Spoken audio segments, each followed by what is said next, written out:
Ethical Thought and Instinctual Life by Phyllis W. Meadow. As a way of illuminating the crucial dilemma involved in creating a code of ethics for psychoanalysis, the tension between the psychoanalyst's responsibility to the needs of patients and his duty as a member of a civilized, organized society, the author explores the nature and effects of the instincts on the human personality and human behavior. Freud's paper, Totem and Taboo, is called on extensively as the source for Freudian and modern psychoanalytic understandings of the aggressive drive. It has been argued that psychoanalysis is different from other forms of mental or emotional treatment in that it relies on a theory of the unconscious and therefore requires an independent ethic. If it is true that ideas are excluded from consciousness by forces that oppose them, then in the process of helping a patient to say everything, we would be hindered in our work if we condemned our patients for impoliteness, antisocial thoughts, even purely destructive fantasies. Those unfamiliar with the workings of the unconscious may wonder if it wouldn't be better to help a patient sweep evil thoughts under the rug.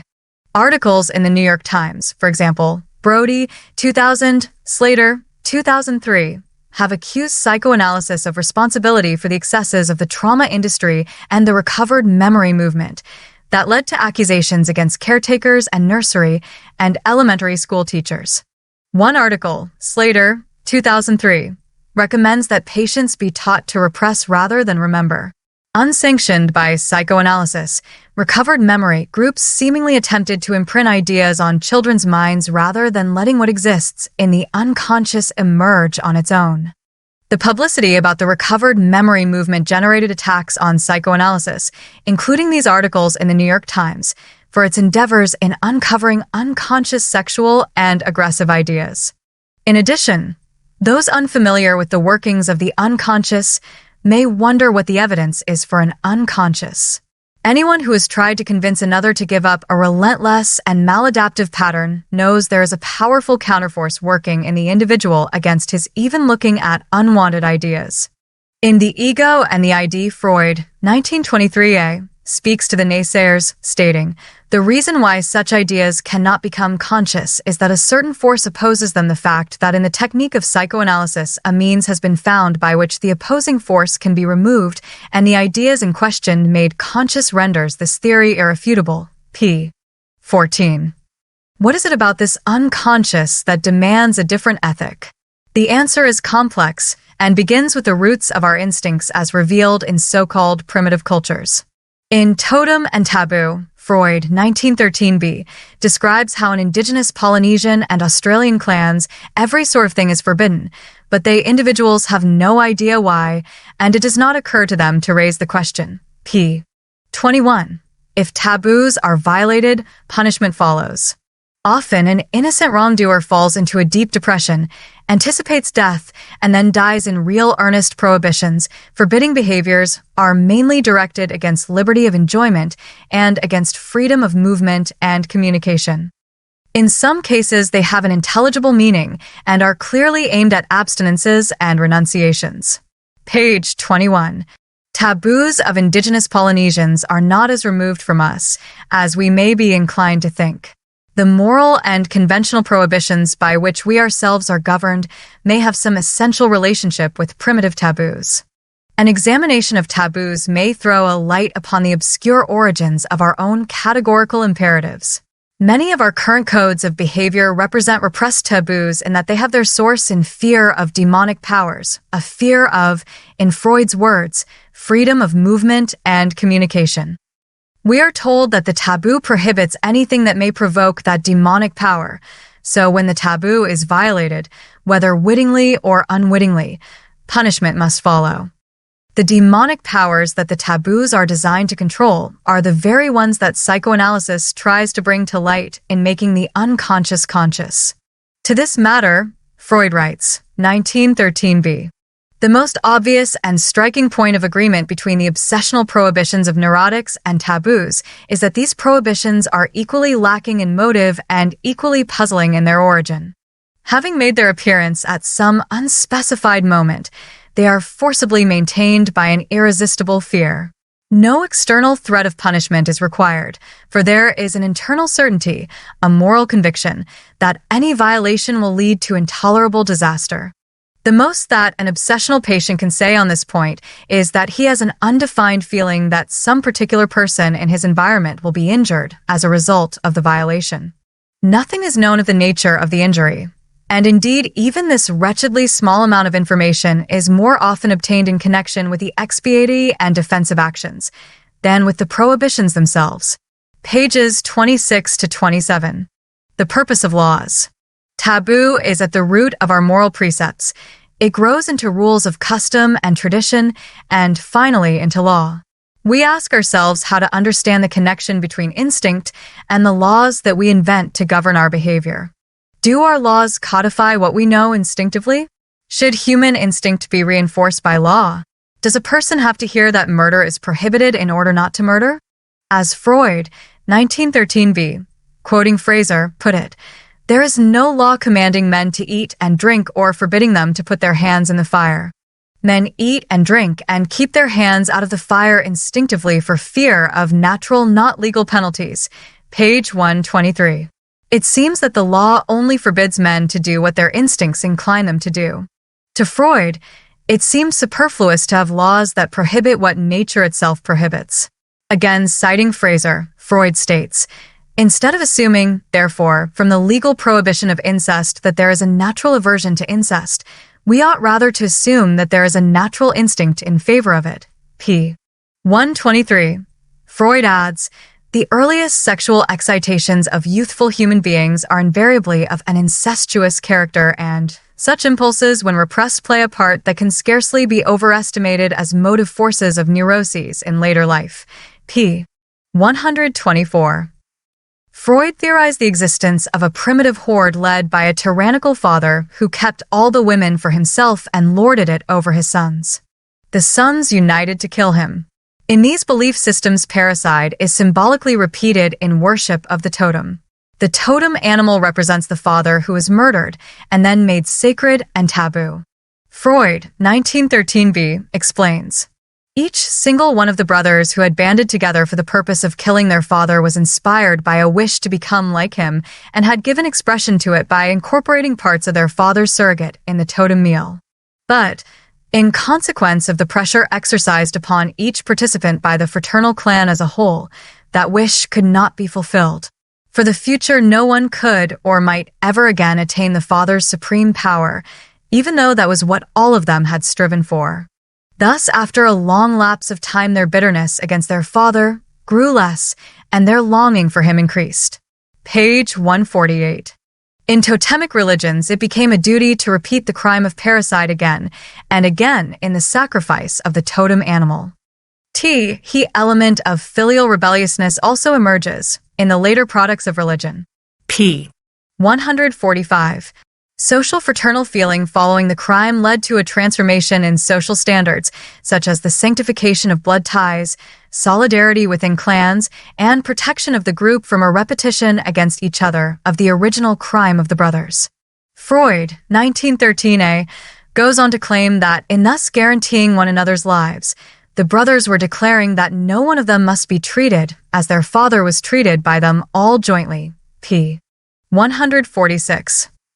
The prohibition against fratricide came from taboos on killing and eating the totem animal except on special occasions. Later, this taboo was extended beyond the clan to the commandment that "thou shalt do no murder." Freud, 1913a, believed civilization was based on complicity in the original crime. Religion was based on the sense of guilt and the remorse attached to it, while morality was based partly on the exigencies of the society and partly on the penance demanded by the sense of guilt. P. 146. In the creation of religion, Freud, 1913a, saw two driving factors, the sense of guilt and rebelliousness, working in opposition to each other. P. 152. With religion, family life was restored to the character of this primal horde, putting the father in place as head of the family. In the Judeo-Christian canon, original sin was disobedience against God, the Father, and it is to those sins that the Ten Commandments are directed. In Christianity, the sins of man are redeemed by the sacrifice of God's Son to save the souls of the brothers, symbolizing blood guilt. To save sinners, God sent his Son to represent humans. This return to the human is further elaborated in the original sin of Adam and Eve. God, in creating man and woman, denies them the right to know. The sin implicit in gaining knowledge of sexual difference can, on a deeper level, be understood as a prohibition by God against gaining knowledge or as an attempt by humans to free themselves from God's law. The Christian Eucharist is a reenactment of the killing of the Father. In the eating of his flesh and drinking of his blood, an oral incorporation, the original crime is repeated even while homage is paid to him on the level of destructive fantasy. Freud, 1913b states, "The psychoanalysis of individual human beings, however, teaches us with quite special insistence that the God of each patient is formed in the likeness of his Father, that his personal relation to God depends on his relation to his Father in the flesh and oscillates and changes along with that relation, and that at bottom God is nothing other than an exalted Father." As in the case of totemism, psychoanalysis recommends us to have faith in the believers who call God their Father, just as the totem was called the tribal ancestor. The paternal element in that concept of God must be a most important one. But in that case, the Father is represented twice over in the situation of primitive sacrifice, once as God and once as the totemic animal victim. p. 147. This longing for the Father and the women who belong to the Father eventually influenced the organization of social structure. Laws prohibited the fulfillment of these wishes. The original attempt by the brothers, after their crime, to establish democratic equality among all the individuals of the clan was founded on the longing for the old order. An inclination to revive the original paternal ideal developed. A God was created in the image of the Father, and the brothers claimed they were descendants of this God. This represented a further attempt at atonement emanating from the ancient covenant with the totem. Freud, 1913b, page 149. Brothers who had joined together in a singular effort to kill the Father constructed religion that contained and expressed this longing for the Father. Each brother, wishing to become like him, symbolically partook of him in ceremonial meals. What we know today about unconscious desires to incorporate the parent to become him allows us to extend Freud's theory to the period of oral fixation when investment in objects cannot be distinguished from identification, in which the needed part object is held inside as a part of the self. These early identifications take place before any object cathexis has occurred and serve as a basis for later object choices in the sexual period. In addition to residues of early object choices, our internal moral code also represents a reaction formation against these choices. You may not be like this, like your father. That is, you may not do all that he does. Some things are his prerogative. Freud, 1923a, page 34. The child's parents, perceived as the obstacle to incest, were interjected by the ego to carry out the repression by forming a superego and ego ideal in which the ego could erect this same obstacle within itself. Psychoanalysis from its very beginning attributed the function of instigating repression to the moral and aesthetic trends in the ego. When the infant's ego becomes aware of its investment in objects, it acquiesces to their demands or sets up the process of repression. In either case, its libidinal needs still require gratification. In the case of giving up a needed object, the object is retained through identification. In this way, the ego becomes the repository of abandoned, invested objects. Through these identifications, the ego can obtain control over the troublesome impulses. The prohibitions of the parents against incest are accepted and through identification internalized.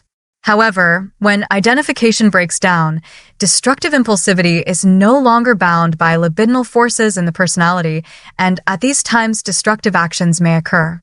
It did not take Freud or other practitioners long to discover that a patient's transference develops as an insatiable desire to know what the analyst wants, whether positive or negative. Transference leads the analysand to seek what he, the patient, can do to win some favor with the analyst. He decodes all communications, verbal and nonverbal, to learn what is expected of him, not in terms of the goal of treatment, but the personal needs of the analyst. One can easily see the ethical complexity of such a situation. Without sufficient training and a personal analysis of his own, the analyst may fall prey to the desires of the patient to absorb the analyst's standards and values. One of the seminar participants asked about the right of a patient to commit suicide. We never fully answered the question, but we discussed guilt, self-attack, and freedom of choice. A patient who is incarcerated in the jailhouse of his mind may experience his thoughts as crimes. Freud, 1913b, saw suicide in neurotics as self-punishment for the wish for someone else's death. The earliest moral precepts and restrictions in primitive society have been explained by us as reactions to a deed which gave those who performed it the concept of crime. They felt remorse for the deed and decided that it should never be repeated and that its performance should bring no advantage. Page 159. The ways they repeated it were indirect and symbolic. This creative sense of guilt still persists among us.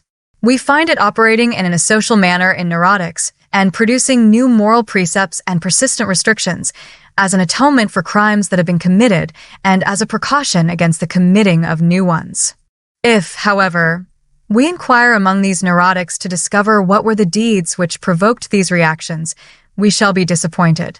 We find no deeds, but only impulses and emotions, set upon evil ends but held back from their achievement. What lie behind the sense of guilt of neurotics are always psychical realities and never factual ones. What characterizes neurotics is that they prefer psychical to factual reality and react just as seriously to thoughts as normal people do to realities. P. 159. If, as Freud states, wishes and impulses are experienced by our patients as though they are as real as action, and if patients are burdened by an excessive morality and treat themselves in a self-punishing manner for crimes of emotion, the analyst's critical words will feed the patient's illness.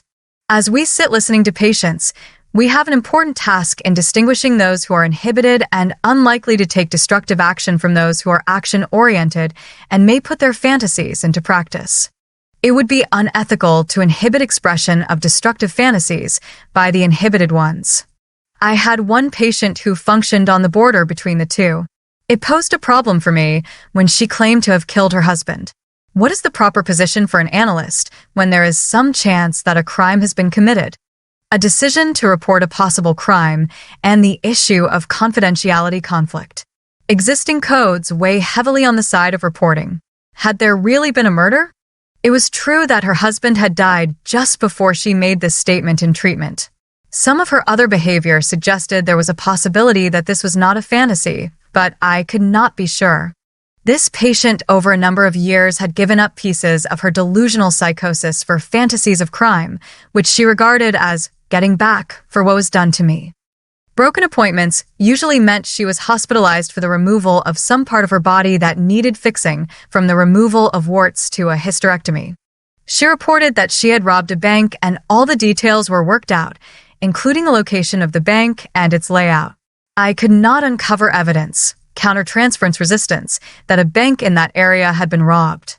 It appeared that the only fantasies that had a foundation in reality were those that led to attacks on her body. The death of her husband was a gray area. Her husband was a large man who suffered from grand mal seizures and died during an attack. The coroner's report said he choked to death. The coroner declared it accidental death. She insisted that she had placed a pillow over his face, smothering him. Was her report reality or fantasy? Was it reportable? There may be a misunderstanding about the workings of the unconscious. For a neurotic, impulses and emotions usually are not confused with real acts and need the light of day in order to be resolved. The evolution of man has brought us from primitive relations between psyche and action to today's contrast between thinking and doing. In neurotics, thought serves as a substitute for action. The goal of analysis to say everything represents our attempt to bring the light of day to buried fantasies that do, when they are not connected with ideas, lead to dangerous behaviors. Should a patient be told "thou shalt not" when being told "no" tends to increase his oppositionalism? Children told "no, don't touch the stove" frequently are intrigued with it and tempted to extend a hand to see what the danger really is. In child-rearing, we distinguish between appropriate guardianship in the care of an infant and adult attempts to control the child's developing ego. In the latter, "thou shalt not" rarely adds to the discourse between parent and child, teacher and student, individual and group. "Thou shalt not" rarely adds anything of value to a relationship. In well-ordered social institutions, discourse that allows for the free expression of ideas and feelings is the basis for the success of rules, regulations, laws, prohibitions, and permissions. Psychoanalytic work has the advantage of having the best laboratory for research into intrapsychic interactions and interpsychic reactions between analyst and analysand. The psychoanalytic session provides a setting in which all the derivatives of the unconscious can be observed. As a result of transference, a patient takes the analyst in and identifies her as an extension of himself or as a self-object based on perceptions of early caretakers. We observe even in the most negatively suggestible of our patients the need to feel connected in the analysis. Powerful desires frustrated in treatment lead to negative reactions. When the patient is disappointed in the analytic relationship, destructive tendencies may arise. When positive libidinal forces have lost their hold on destructive tendencies, the analyst works to contain tendencies to action within the transference. In the negative therapeutic reaction, the patient's imagination leads him to figure out how to punish the disappointing analyst or to seek revenge. Time is required to neutralize destructive tendencies in the personality through fusion with constructive goals, time during which the patient does not feel condemned by the analyst. When tendencies to act are contained, a situation exists in which a language for feeling must be created. In terms of ethically appropriate responses to antisocial thoughts and feelings, there are two considerations. If the analyst condemns these responses during treatment, he forgoes having a therapeutic interaction. If he condones destructive wishes in the transference, he may foster enjoyment of destructiveness. Consider in summary what Spotnitz, 1969, has to say on this matter. He claims there is always a battle in human nature as to whether we are going to destroy ourselves or survive. People with pre-Oedipal issues are in particular danger because they do not feel for other people. They have feelings only for themselves. Other people don't count. This attitude toward others is the narcissistic transference. When boundaries are indistinct, people do not know what they are feeling or what they are doing. If a person regresses to this state and aggression is mobilized, that person is a menace to himself and to everybody else. In treatment, it is important to make the patient comfortable. This means not challenging his perceptions and, at the same time, encouraging talk. When a patient can just talk about wishes, even though they cannot be gratified, he receives some gratification in the treatment. What is gratified is the craving for attention for a listener and for understanding. If the analysand communicates enough, he does not have to act on destructive motives. Often the negative desire to sabotage the treatment takes an apparently mild form. A patient may want to define the terms of the contract and control what can be discussed. Should the analyst agree to the patient's demands when they require the analyst to work in ways that differ from his usual understanding of how to conduct treatment? When I reviewed the case of a man who came to treatment to be cured of migraine headaches, I noted his first statement to me was that I must promise not to touch upon his sexual life in any way. He said, "I am gay, and I plan to stay that way. If I'll feel certain that I cannot cure a headache, if there is any limitation on what we can talk about, do I have an ethical obligation to inform the patient of my reservations? Or do I decide I can deal with it at the time when a connection to his sexuality presents itself as an obstacle to working successfully on his headaches? Do I need to make this an issue in the beginning of treatment? If I think I know that it will interfere, I may be wrong. Certainty may be my resistance to beginning in the manner suggested by the patient. I could work as he suggests and study silently the effects of his prohibition on connecting his sexuality and the somatic symptom. More important is that the dialogue for the sessions be chosen by the patient. This is in line with a different ethical ideal, the patient's right to discover his own unconscious unhampered by an analyst's preconceived thoughts. Still another issue is how the demand is heard. As a transference communication, I hear the fear of submission, I hear the assertion of autonomy, and I view that defense as a necessary part of the patient's psychic equipment for dealing with his fears for now.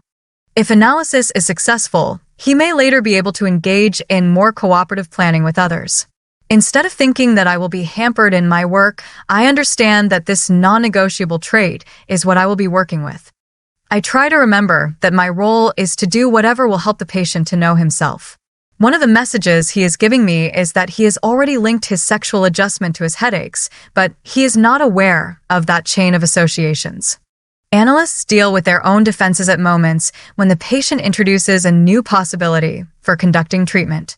It may be as simple as wanting to know the right thing to say, or it may be as large as the conviction that there is only one road to cure. In keeping with Freud's emphasis on emotions and instincts, the modern school came into being in the late 40s under the leadership of Spotnitz in reaction to certain principles adopted by classical and neo-Freudian analysis. The emphasis on the analysis of the ego and the relative neglect of the ID and the unconscious had led to a form of treatment in which understanding, explanation, reliance on the therapeutic alliance, and the reasonable ego of the patient were the key technical factors. Because these methods were not useful in the treatment of narcissism, Spotnitz introduced an emotional component in his communications with the patient based on the countertransference reaction to the patient's transference. It was discovered that communications could be used to shape treatment technique. There were others who recommended departures from traditional analysis. Green, 2005, for example, writes, "The second possibility is that of the transference interpretation. As long as it remains expressed objectively through the words of the analyst, there is only a slight echo in this material covered by the narcissistic carapace. One might as well try to awaken the sexual desire of someone dressed in armor. Resignation remains. It is certainly the least dangerous of all these attitudes. Let it be, let it happen. Since the privations required by therapy have no effect other than that of reinforcing moral narcissism, the analyst then risks engaging himself in an interminable analysis, the patient's need for dependence thus being largely satisfied." Pages 136 to 137. Freud thought it was unethical for anyone who had not been analytically trained to attempt analysis. He also felt that ethical considerations required that every analyst be himself analyzed to help him to deal with his blind spots and increase his awareness of the functioning of his own unconscious. Spotnitz, 1969, made it an important part of his technical approach to treatment that an analyst become aware of induced countertransference feelings and their value in treatment. It was feared that interpretation could be used by analysts to create an artificial or false self in line with the analyst's values, or to satisfy the need of the analyst who is responding unconsciously to his subjective countertransference to show what he knows. Modern psychoanalysts also considered the issue of frequency of sessions when they recognized that some patients' resistances were increased by seeing their analysts more often than their egos could tolerate. The need for insulation and awareness that patients proceed at different rates led to the realization that requiring frequent sessions was not necessarily in the best interest of patients. A flexible attitude toward frequency led to therapeutic success and seems to have gradually found acceptance in other schools. Another concern for Freud, substantially modified in current psychoanalytic theory, was that analysts not try to treat severe narcissistic disorders such as psychosis, melancholia, and paranoia. However, in his later works, Freud, 1939, held out hope for learning how to treat such cases in the future. He also cautioned against using transference to exploit patients by offering them satisfactions they seem to need. For example, he did not feel it useful to give actual tokens of affection during treatment. In this, he differed from Ferenczi, who experimented with active techniques, in which he sometimes attempted to make up for the patient's past deprivations. Enactments in treatment, talking and acting in. From Freud through current thinkers like Green, 1999, transference enactments have had a central role in work with the negative. We owe transference enactments to identities based on the imaginary aspect of the patient's representations. Green defines these identifications as representative of what analysts following Lacan call the imaginary. They are the acts of taking as a part of oneself representations based on imaginary aspects of the object rather than the real qualities of the object. Rather than correct the patient's impressions or declare the enactments antisocial, analysts require their full expression in language. The strength of imaginary identifications was made plain in one of my analytic group sessions. Actions outside the treatment had increased to the point where participants made obvious the feelings they experienced in their relations to others. In exchanges among the male group members in a particular session, It was clear these men were ready to speak more directly rather than hold onto the hopeless feelings that were interfering with satisfaction in their lives. Charles was feeling envious of the rich men he had met on a recent business trip. Early in his marriage, he had felt triumph because his wife was from a superior background and had chosen him. However, the need to continually overcome feelings of worthlessness drove him from one woman to another in an unending quest to assure himself of his desirability. Another group member said he kept hoping he could get his wife to discover who he really was, and he particularly wanted one of the women in the group to hear what he really was saying. He also used affairs to seek feelings of being understood. To be understood meant that the woman would want him in the sexual ways he longed for. Another man explained why he chose an uptight Catholic woman. His greatest fear was of penetration. He had not worked to improve the relationship because of his fear of a genuine genital connection. He told us often of his mother's wish that he be her everything, and for him all women were seen as rapacious. Another man had the same feelings about women, but they did not come from his mother.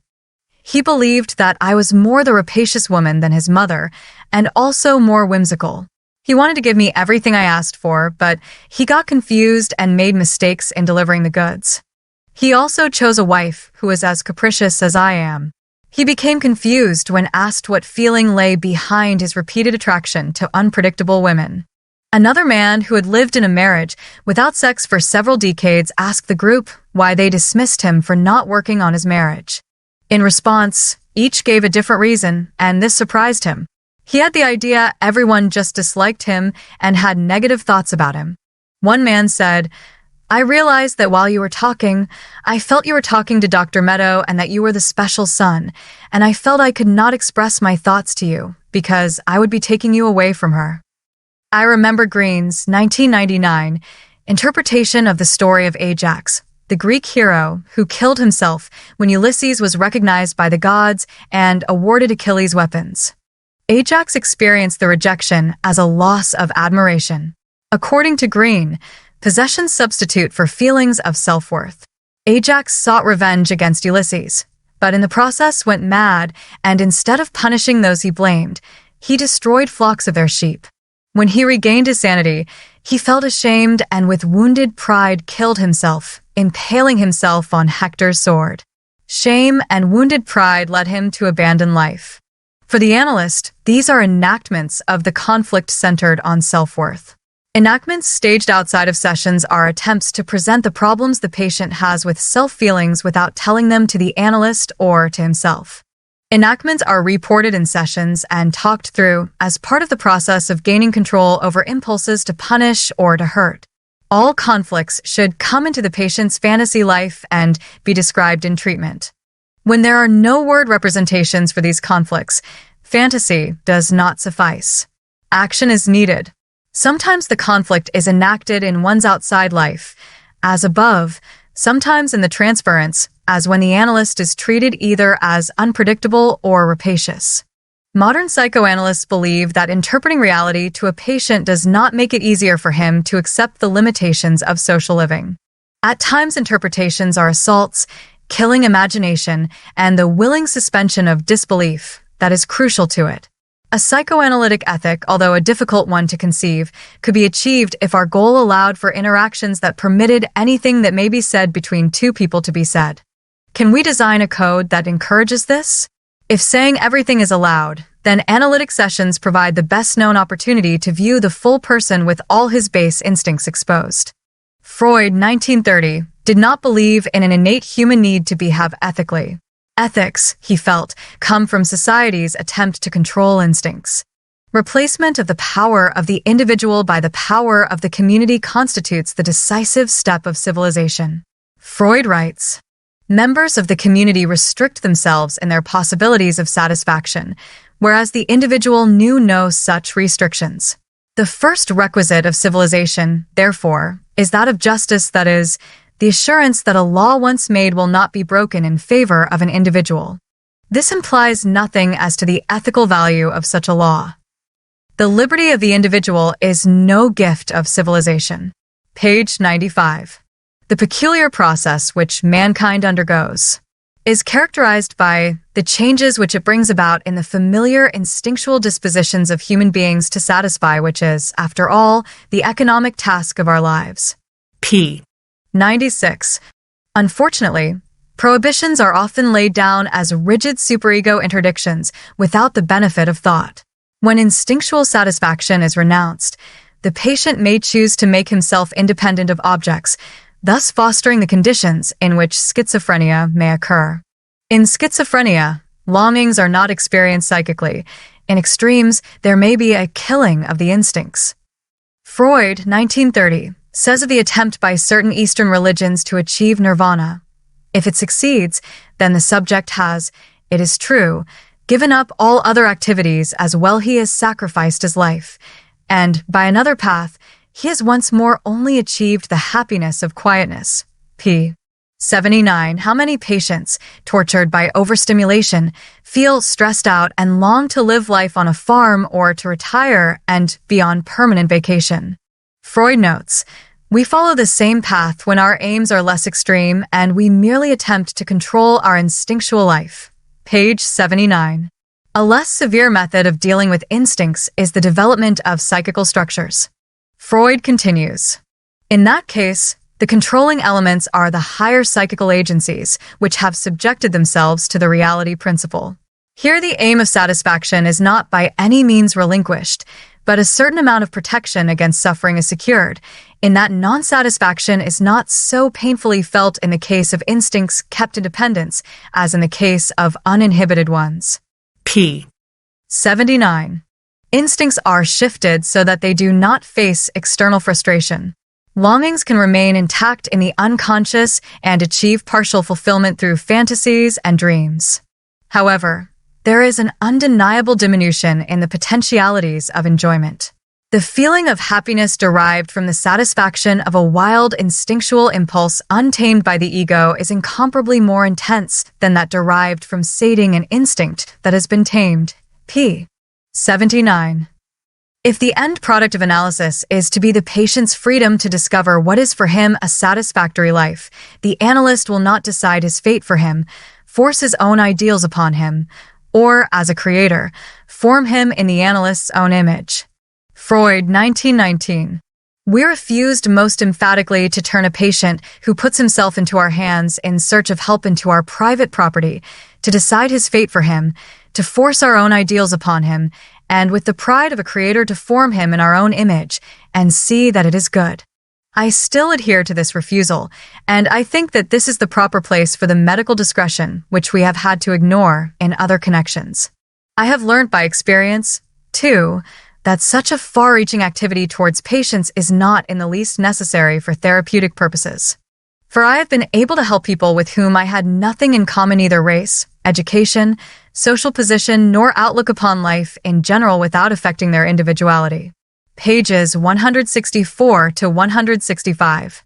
In our work as analysts, we walk the wire as we seek those expressions of drive allowable within the psyche of each patient. When we are blessed, patients show us how they ward off desire for destructive action rather than take action against us. They give us time to resolve blocks to the fusion of these tendencies with the life force that can give them that modicum of happiness allowed to us by our nature.